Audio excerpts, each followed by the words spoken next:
Everyone, ayan, napitas ko na naman itong ating bulaklak. Ayan, ito lang yung napitas ko kasi sobrang init, na lalanta na yung mga bulaklak at saka yung mga bagong usbong hindi na natutuloy na ano na, yung mga hindi na sila lumalaki, kaya kunti lang yung napitas natin, guys.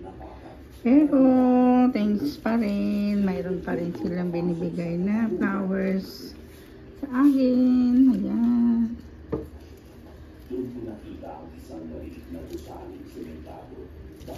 kahit paano mayroon tayong napitas. Ayan, hindi ko natatanggalin ng dahon kasi protection pa rin nila ito. Ito yung pulang-pulang. Ayan. Ayan. Mayroon pa rin tayong napitas kahit paano.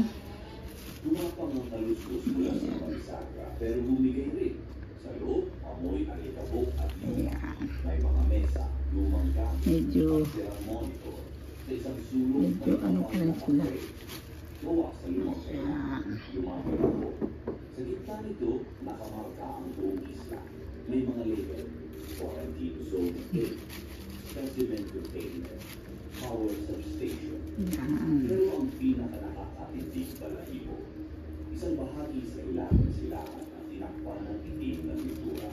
Wala itong label. Parang sadyang pinura. Talakmang aalis na ako, may nahulog mula sa istante. Isang folder, basang-basa at may bakit na lumang dugo ang gilid. Pinulot ko. Sa loob nito may mga larawan ng taong piniling buksan ang mga mata gamit ang metal clamps. Nakapiling ang guys. Ayan yung ating napitas ngayong araw. Ayan. Bigla akong narinig. Ang bango. Hindi ito basta pasilidad. May ginawa silang eksperimento rito. Mabilis akong lumabas at bumalik sa barracks. Pero habang papalapit ako, may napansin akong kakaiba.